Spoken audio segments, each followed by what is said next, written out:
तो hello guys, welcome to our YouTube channel science 2.0। मैं लेके आ गया हूं करंट इलेक्ट्रिसिटी का लेक्चर नंबर 7। जी हाँ, मैं लेके आ गया हूं लेक्चर नंबर 7, जो कि बहुत ही होने वाला है इंटरेस्टिंग, क्योंकि आज हम लोग एक फॉर्मूला डिस्कस करेंगे जो बड़ा ही प्यारा फॉर्मूला है। कुछ लोग शायद इसे जानते भी होंगे, जो स्कूल में किए होंगे कि भैया जो BOT है वो watt into R by 1000, BOT equal to watt into R by 1000। अब इसका फॉर्मूला का मजा क्या है वो मैं बतलाता हूं। आप इससे अपना कितना आपका यूनिट कंज्यूम हो रहा है वो आप निकाल सकते हो। ठीक है, कितना आपका एक दिन में कंज्यूम कर रहा है, या फिर कितने भी दिन में कितने भी आप घंटे चला रहे हो, इससे कितने कंज्यूम करेगा आप वो निकाल सकते हो। और अगर आपको यूनिट पता चल गया तो आप इससे अगर आपका मान लो 5 रुपया पर यूनिट लगता हो, कॉस्ट 5 रुपया तो लगता नहीं है, लेकिन अगर 5 रुपया लगता हो और आपका अगर यूनिट आया इसे कैलकुलेट करके 500, तो आप इसे इंटू करके निकाल सकते हो कि मेरा कितना पैसा लगेगा। तो ये लिख देते हैं, ठीक है, इतना आपका पैसा लगेगा, कोई दिक्कत नहीं भाई, इतना यूनिट। तो एकदम अच्छा फॉर्मूला है, मतलब मजेदार सा, जो आपको करने में मजा आएगा। तो आज का वीडियो लेक्चर शुरू करने से पहले हम लोग एक बार फॉर्मूले पे नजर डाल देते हैं, जो हम लोगों ने फॉर्मूला किया था। पहला हम लोगों ने किया था भाई के था यहाँ, ठीक है। दूसरा हम लोगों ने किया था U इक्वल्स टू IT। तीसरा हम लोगों ने किया था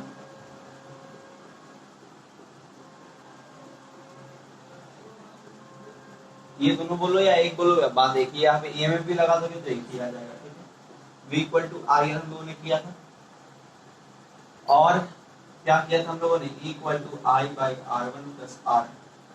ये पता है बहुत ही इंपॉर्टेंट है, आज तक इसे क्वेश्चन पूछा नहीं है मुझे, लेकिन आ सकता है इससे क्वेश्चन, ठीक है।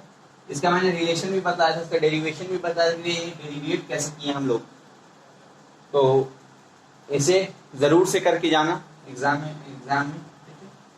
और फिर हम लोग किए थे, और कुछ बचा था, V इक्वल टू IR हो गया अपना, और हाँ RS equal to R1 plus R2 plus R3। उन्होंने पैरेलल और सीरीज का पर डाला था,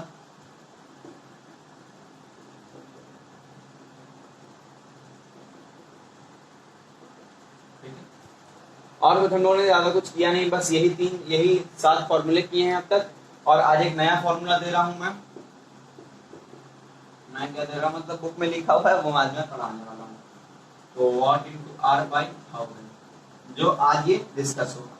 तो कुल मिला के आज आपके पास फॉर्मूले हो जाएंगे कितने भाई, 8, ठीक है। और ध्यान रखना कुछ चीजें कि भैया किससे किससे इस बार पूछी जा सकती है क्वेश्चंस। तो एक तो भैया सर्किट पे आ सकता है, ये दोनों चीज बहुत ही इंपॉर्टेंट है, सर्किट और आपका घर का इलेक्ट्रिक बिल, जो आज मैं बताने वाला हूँ। एक इस पे जरूर से पूछ सकता है, ठीक है। इससे आज तक पूछा नहीं, लेकिन चांसेस कम है, लेकिन तब भी करके जाओ ये। और ओम्स लॉ से पूछता ही, मतलब पूछने का इन सभी फॉर्मूले से ज्यादा चांसेस है। इसका जो है वो नेग्लिजिबल चांसेस है, मतलब शायद आपसे पूछ भी ले या नहीं भी पूछ ले। और ये दोनों जो ये दोनों जो मतलब 2 और 3 फॉर्मूला है, वो इसी के अंदर कहीं आपसे लगा के पूछ देगा, ठीक है। ये दोनों इसी के अंदर, ये जो मैंने 3 2 5 फॉर्मूले जो मैंने लिखवाए, इसी के अंदर कहीं भी आपको ये जोड़ तोड़ के पूछ देगा, भैया ये बतलाओ, तो आपको वो बतलाना होगा। तो ये दोनों फॉर्मूला करना ही है। और MCQ में आपसे ये तो पूछ भी सकता है या फिर कोई सा भी, इसका लेकिन चांसेस बहुत कम है, लेकिन करके तब भी जाओ, क्या पता आ जाए। चांसेस है तो भैया 1 2 3 4 5, इससे तो आना ही है मुझे जहां तक लगता है, क्योंकि हर साल पूछा गया है इसे, तो हर साल आया, हर साल सब बच्चे करके भी आते हैं इसे, और बहुत ही इजी है अगर आप सीख जाओगे।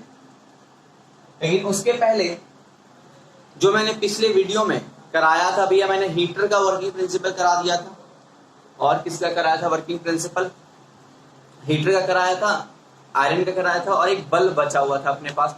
तो आज पहले उसका बल्ब का कर लेते हैं। किसका कर लेते हैं भाई, बल्ब का वर्किंग प्रिंसिपल, और फिर चलेंगे हम लोग अपना इलेक्ट्रिक बिल कंसेप्ट के ऊपर भी अपना इलेक्ट्रिक बिल कैलकुलेट कैसे करें। तो बल्ब तो आप लोगों ने देखा ही होगा, कुछ इस शेप का होता है।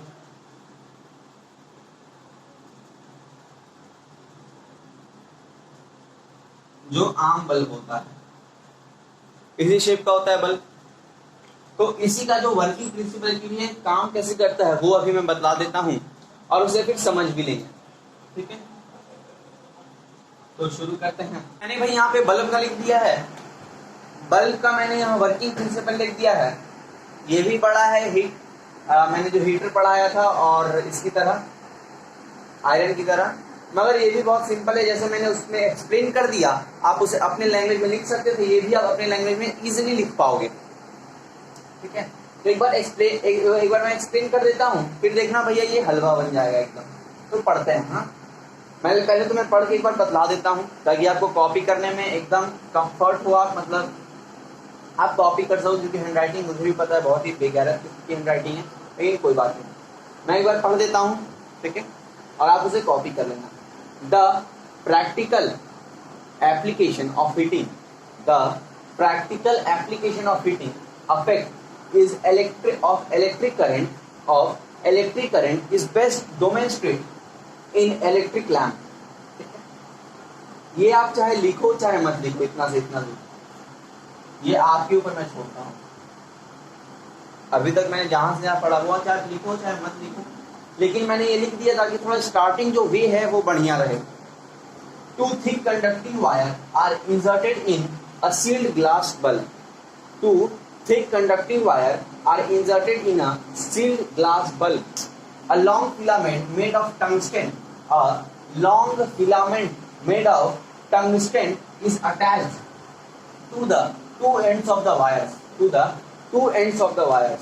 Now, if current is passed through the filaments, get extremely heated and emits light due to the inconditions. As melting point of the tungsten is high, it does not melt. Again, to prevent it from corrosion, the bulb is filled with argon or N2 gas, nitrogen gas. Argon है ये और या फिर nitrogen gas. मुझे लगता है अब तक मैंने डेफिनेशन पढ़ा होगा, कुछ लोगों को समझ में आ गया होगा, कुछ लोगों को वर्किंग प्रिंसिपल नहीं समझ में आया होगा।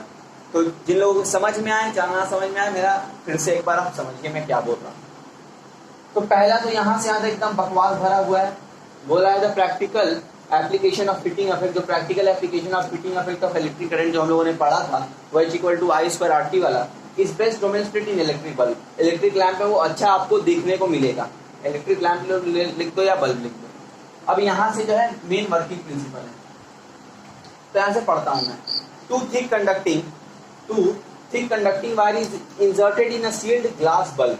दो थिक कंडक्टिंग वायर, जो कंडक्टिंग वायर है वो इंसर्ट किए गए सील्ड ग्लास बल्ब के अंदर दो कंडक्टिंग वायर एकदम सील्ड किया गया। A long filament made of tungsten is attached to the two ends of the wires. दोनों वायर के एंड में एक टंगस्टन जो है वो अटैच किया गया। टंगस्टन वायर जिसे टंगस्टन फिलामेंट जिसे कहा जाता है, वो अटैच किया गया। Now if current is pass through the filaments, और जब करंट जो है हम लोग पास कर रहे हैं फिलामेंट से, तो एक्सट्रीमली हीट हो जा रहा है, एकदम गर्म हो जा रहा है और एमिट करने लग रहा है लाइट, भैया लाइट देने लग रहा है, तो एमिट करने लग रहा है। ड्यू टू इट इनकंडीशन, उसका जो प्रॉपर्टी हो इनकंडीशन से, इसीलिए वो लाइट ग्लो कर रहा है एकदम। As the melting point of the tungsten is high. अच्छा, यहाँ से आपसे क्वेश्चन पूछ सकता है कि melting point of the tungsten, तो लिखना melting point of tungsten is very high. Sorry, melting point of tungsten is very high. Melting point of tungsten is very high, it does not melt, ये जल्दी गलता नहीं है heat देने के बाद, ठीक है। और again to prevent it from corrosion, अगर आपका वो जो टंगस्टन है वो खराब ना हो, उसके अंदर आर्गन और N2 गैस बिल्डअप कर दिए जाते हैं। इसके अंदर जो स्पेस है, इसके अंदर इसके अंदर N2 या फिर आर्गन मैं यहाँ लिख देता हूँ आर्गन और N2 गैस, आर्गन और N2 गैस, ठीक है। एक मिनट,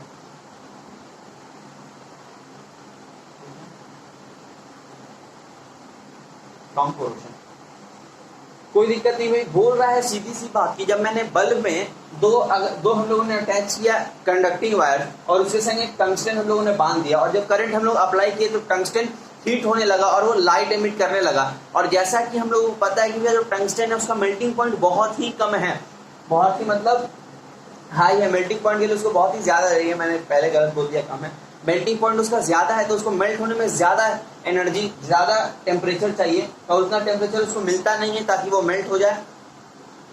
उसको उतना ही टेम्परेचर मिलता है जितने जितने वो मेल्ट हो ही ना, ठीक है। It does not means again to prevent it from corrosion, और कोरोजन से बचने के लिए, मतलब खराब होने से बचने के लिए उसमें आर्गन और N2 गैस फिल्ड अप किया गया। बस भाई यही सब चीजें हैं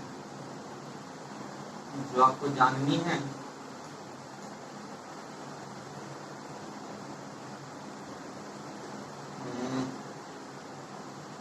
आपसे एलईडी का प्रॉपर्टी पूछता है और CFL का, और किस चीज का पूछता है भाई, और इनकंडीशन लैम्प का पूछता है। मतलब आपके जो घर में जो नॉर्मल बल्ब जल रहा है, एलईडी हुआ, इनकंडीशन लैम्प और CFL, इन तीनों में डिफरेंस पूछ देता है आपसे। तो वो अगर आपके पास कोई भी ऑर्डिनरी भी बुक भी है, अगर उससे भी आप पढ़ डाल दो तो उसमें आपको मिल जाएगा, क्योंकि ये हर एक बुक में दिया हुआ है और उसे कुछ ज्यादा कराने की जरूरत नहीं है।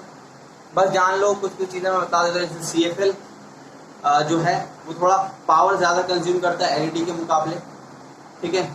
एक्सपेंस का आप डाल सकते हो वहां पे, और भी बहुत सारी चीजें। अच्छा चलो लिखवा ही दूंगा, मैं लिखवा ही देता हूँ। अपने आप अपने लिए कॉलम बना दीजिए, ठीक है। यहाँ से अंडरलाइन कर दीजिए, यहाँ लिख दीजिए भैया CFL,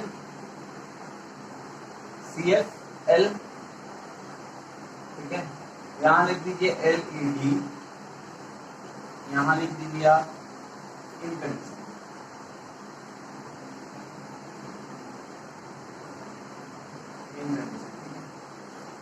ये तीनों बल्ब का आप पहले तो नाम लिख लीजिए ऐसे कॉलम में। इन सब का मैं डिफरेंस बताने जा रहा हूँ। ये आपसे 2 नंबर में ही पूछेगा, 2 नंबर से ज्यादा पूछेगा नहीं आपसे, क्योंकि 3 नंबर का क्वेश्चन है ही नहीं। इसीलिए मैं 2 पॉइंट लिखवा रहा हूँ, 2 में 2 बहुत होता है, ठीक है। CFL पहले तो फुल फॉर्म जान लीजिए इसका। इसका होता है compact fluorescent lamp, compact fluorescent lamp. इसका होता है लाइट एमिटिंग डायोड। चलो एक बार लिख ही देते हैं, कॉम्पैक्ट फ्लोरोसेंट लैम्प। और एलईडी क्या होता है भाई, एलईडी होता है लाइट एमिटिंग डायोड। ये इन सबका फुल फॉर्म है जो मैंने लिखा था ऊपर, CFL और एलईडी। और अगर आपसे LCD का पूछ दे, LCD का पूछेगा नहीं लेकिन एक जान लो, लिक्विड जान लेना अच्छी बात होती है। Liquid crystal display, LCD, LED, CFL, compact fluorescent lamp. फिर हुआ आपका light emitting diode, liquid crystal display, हो गया। अब इसका लिख लेते हैं अपना डिफरेंस, जो मैंने बोला। पहले तो यहाँ लिख दो भैया, CFL इज कॉस्टली, फिर लिखो यहाँ LED इज ऑल्सो कॉस्टली। तो यह इन कंडीशन पे लिख दो, 1 मिनट 1 बनाना है। It is not more costly, it is not costly than LED and क्या करें CFL, ठीक है। और ये इट कंज्यूम less energy,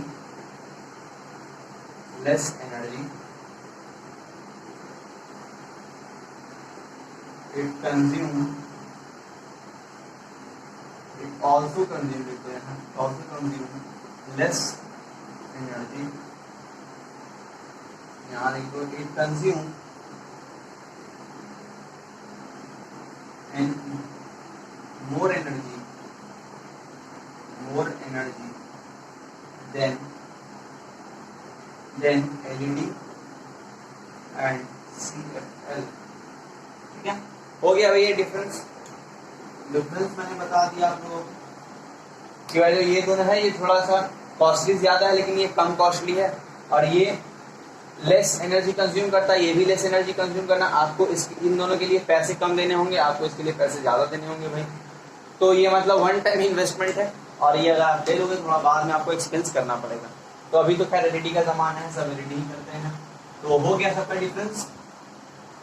तो अब सीधे आते हैं अपन फॉर्मूला पे। आप कोई दूसरी बात करते नहीं है,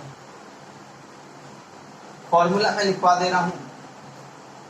अच्छा, इस फॉर्मूला का कोई डेरिवेशन नहीं है किसी भी बुक में, तो इसे देना भी सही नहीं, मत आपके सिलेबस में ही नहीं है इसका derivation. Watt into R by 1000, बस आपको फॉर्मूला समझ लेना कैसे यूज होता है। जैसे आप a plus B whole square जानते थे कि भैया a square plus 2ab plus b square होता है, तो इसका डेरिवेशन नहीं जानते थे, बस फॉर्मूला इस्तेमाल करना जानते थे। तो पहले इसका फॉर्मूला इस्तेमाल करना जान, डेरिवेशन अभी आप मत देखो, ठीक है। तो BOT जो है इसे हम लोग कहते हैं board of trade, board of trade. ये इसी से आपका यूनिट निकलता है, ठीक है। यहाँ पे जो वाट है वो आपका कितना एनर्जी कंज्यूम हो रहा है, एनर्जी कंज्यूम, और ये जो है आपका टाइम है, ठीक है। तो एक छोटा सा एग्जांपल लेते हैं और फिर एक बड़ा बड़ा न्यूमेरिकल करेंगे अपना, ठीक है। एक छोटा सा एग्जांपल लेते हैं। जैसे मैंने कहा कि आपके पास आपके घर में दो चीजें हैं, एक तो भैया लाइट है, ठीक है, और एक फैन है, ठीक है। एक लाइट है और एक फैन है। लाइट आपका 5 घंटा जल रहा है दिन भर में, अच्छा 8 घंटा जल रहा है, 8 आवर जल रहे हैं दिन में भाई पूरे। और जो 1 घंटा का जो मतलब जो कंजम्पशन उसका एनर्जी है वो कितना भाई, ये जो पूरा मतलब 8 घंटे में कर रहा है, सॉरी जो पूरा 8 घंटे में कंज्यूम कर रहा है एनर्जी, मान लो 50 वॉट कर रहा है, ठीक है। और ये आपका भी 5 घंटे में, 5 घंटे जल रहा है और 100 वॉट सपोज करो कंज्यूम कर रहा है। तो हमें बोला कि इन दोनों का कि आपको कितना इलेक्ट्रिक बिल भरना पड़ेगा इन दोनों के लिए, अगर आपका एक यूनिट का कॉस्ट 6 रुपया है, एक यूनिट का कॉस्ट 6 रुपया है भाई। तो हम लोग कहेंगे भाई हम लोगों को तो ये फॉर्मूला पता है, सीधे लगाएंगे, पहले लाइट के लिए निकालेंगे फिर फैन के लिए निकालेंगे और दोनों को प्लस कर देंगे और अपना फॉर्मूला और अपना जो टोटल यूनिट है वो दे देगा। तो मतलब अब आप घर में बैठ के अपना बल्ब वगैरह चेक करना, निकालना, देखना मैं निकाल पा रहा हूँ कि नहीं, ठीक है। मतलब आप निकाल सकते हो अपने घर का, ठीक है। तो इसे करते हैं लाइट का पहले वॉट इंटू आर बाई 1000। अच्छा वॉट इंटू आर में बोल रहा हूँ क्योंकि ये किलो वॉट में मैंने पहले से ही कन्वर्ट करके रखा है, मतलब वॉट में, ठीक है। तो यहाँ डालते हैं 500 इंटू आर कितना चल रहा है मेरा, 8 घंटा चल रहा है भाई, और ये नीचे 1000 कितना हो गया, 5 8 जा 40, एक मिनट से ऐसे कर दो ना, 2 और 4, ये आ गया 4 यूनिट, ठीक है। अब इसका निकालते हैं watt into R by 1000। Watt कितना है भाई, 5 इंटू 100 है, 5 इंटू 100 100 इंटू 5 बात बराबर है। और ये कितना है भाई, ये 100 और 1000 से डिवाइड कर देंगे, 2 जीरो उड़ गया, ये आ गया 0.5 यूनिट के बराबर। ये दोनों प्लस कर दोगे तो आपका एक दिन का आ जाएगा 4.5 यूनिट। आपका एक दिन में इतना कंज्यूम हो रहा है, तो एक दिन का आप कॉस्ट निकाल सकते हो, इंटू 6 कर दोगे तो 6 5 33, 6 4 24 और 27 शायद यही देख लेते हैं। इसका 27 पॉइंट लगेगा। यही आपको 27 रुपया देना होगा एक दिन के लिए, ठीक है। अब मैं क्वेश्चन लिख पाऊंगा नहीं, बस मैं बोलता चलूंगा, आपको समझ में आ जाएगा क्वेश्चन।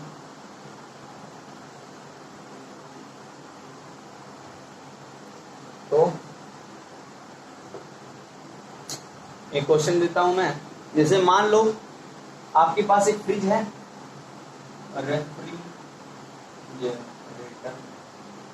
ठीक है, और एक लाइट और एक फैन है, और कुछ ले, और कुछ, अच्छा चलो यही लेते हैं। मैंने बोला इसका जो टाइम है वो 8 नहीं 8 ही लेते हैं, ये 12 आवर्स के बराबर है, ठीक है। अच्छा 24 लेते हैं, क्योंकि सबके घर में भी या फ्रिज जिसके भी घर में है 24 आवर्स ऑन रहता होगा, वो अधिकतर उनके घर में। और इसका जो पावर कंजप्शन है वो सपोज कर लो, वो मैंने दिया कि भैया 200 वाट के बराबर है, एक मिनट से 100 करना, 100 वाट के बराबर है। और जो इसका है, इसका मैंने टाइम बोला भैया ये 8 घंटा जल रहा है, और इसका जो कंज्यूम कर रहा है वो 25 यूनिट का, 25 वाट कर रहा है, ठीक है। और इसका टाइम मैंने मान लो दे दिया 12 घंटे के बराबर, और इसका जो वाट है वो 50 से थोड़ा ज्यादा लगता है, ठीक है, कोई दिक्कत नहीं। और थोड़ा सा मैं यहाँ क्वेश्चन घुमा रहा हूँ, आपको निकालना है कि महीने भर का आपको कितना देना होगा पैसा, आपको महीने भर का कितना रुपए देना होगा इन, जब आपका इतना मंथली कंज्यूम कर रहा है, हर एक आपका जो रेफ्रिजरेटर है, लाइट है, फैन है, वो आपका इतना वाट कंज्यूम कर रहा है, तो आपको एक महीने में कितना देना होगा, जब आपका एक जो यूनिट है उसका मैं कॉस्ट बतला रहा हूँ 7 रुपए के बराबर, चलो 10 रुपए कर देता हूँ, थोड़ा महंगा, ठीक है, थोड़ा महंगा लेते हैं। तो पहले तो आप सीधी सी काम करोगे भाई, मैं 30 दिन का बोल रहा हूँ, एक महीना का मैंने बोला, और एक महीना अगर आपको बोल दे तो आप एवरेज 30 का पकड़ लेना, ठीक है, एवरेज आप 30 दिन का पकड़ के चलना। तो वाट इंटू आर बाई 1000, तो वाट आप निकाल लोगे, ये पहला वाला का निकाल रहा हूं मैं, मतलब रेफ्रिजरेटर, समझ जाना, ठीक है। ये वाट इंटू आर, तो वाट कितना है आपका 100 इंटू 24 बाई 1000, ये कटा 2.4 यूनिट, ठीक है। अब दूसरा निकालते हैं जो होने वाला है लाइट का, तो वाट इंटू आर बाई 1000, तो कितना देगा ये भाई 8 इंटू 25 बाई 1000, ये देगा आपको 40, ये देगा आपको 5, यानी 1/5, विच इज 5 से डिवाइड करोगे तो 0.2 के आसपास आता है। देख लेते हैं एक बार, 0 पॉइंट बैठा दो, देखो आ गया। तो तीसरा देखते हैं भाई, बोल रहा है वॉट इंटू आर बाई 1000। अच्छा, एक थोड़ा सा गड़बड़ी हुआ है, ये गड़बड़ मेरा नहीं, मतलब अधिकतर बच्चे ऐसे ही कर रहे होंगे, लेकिन अब देखो इसका जो मजा है, देखो यहाँ 24 किए, 100 किए, और यहाँ जो तुम 1000 किए इंटू 30 दिन का भी तो है, 30 दिन भी तो आपका चल रहा है, और किसका नहीं, 24 घंटे चल रहा है, इतना का लेके तो काट दो आप इसे, ये कट गया तो 3 4 12 1 फिर 672 यूनिट। मैंने थोड़ा गलती से कर दिया था, वो 30 दिन मैंने देखा ही नहीं, ठीक है। तो यहाँ भी करते हैं 25 इंटू 8 इंटू कितने दिन भाई, 30 दिन, एक कट्टा 40, एक कट्टा 5, एक कट्टा 6, तो 6 यूनिट। ये आ रहा है आपका 75 इंटू 12 इंटू 30 बाई 1000, ये कटा 3 टाइम, ये कटा 40, ठीक है, और ये कटा 10, ये कटा 3, ये कटा 0 0, ये आएगा 27 यूनिट, 27 यूनिट के बराबर, ठीक है। ये आपका टोटल यूनिट आ गया, मतलब आपका 30 दिन में आपका टोटल जो यूनिट है वो इतना कंज्यूम हो रहा है। तो अब आप देखो इसे कैसे निकालोगे कॉस्ट। पहले तो आपको सबको प्लस कर देना है, कितना आ रहा है प्लस करके लिख लेते हैं 72 प्लस 27 से कितना हुआ 3 यहाँ 3 वहाँ 33 5 7 3 10 105 यूनिट के बराबर आपका आ रहा है। और मैंने एक का कॉस्ट बताया था 10 रुपए, तो आपको 1050 कितने जाने पड़ेंगे इंटू 10 कर दोगे तो आपको दे देगा। बस यही चीजें हैं। तो बोर्ड ऑफ ट्रेड जो है मैंने जो बताया वो यही मैं खत्म करता हूँ एक एग्जांपल से ही। तो आज का डीपीवी आपको डिस्क्रिप्शन में मिल जाएगा, जाके उसे जरूर से देख लेना। तो और एक चीज बतलाना था, हाँ, अगर आपसे बोल दे कि भैया for the month of March, बोले कि आपका जो यूनिट कंज्यूम हो रहा है वो मार्च के मंथ में हो रहा है या फिर अप्रैल या फिर फेब, और अगर फेब बोला तो अगर आपके लीप ईयर बोला है या फिर लीप ईयर नहीं बोला है वो आपको देख लेना होगा। और अगर मार्च वगैरह देखना है तो देख लेना है कि आपको कितना दिन लेके चलना है, 31 या फिर 30, ठीक है। ऐसा मैं क्वेश्चन दे दूंगा डीपीपी में, तो उसे जाके आप जरूर से कर लेना। तो आज का मैं लेक्चर यही एंड करता हूँ। तो इसमें लाइक जरूर से कर देना, शेयर जरूर से कर देना। तो बाय, जय हिंद।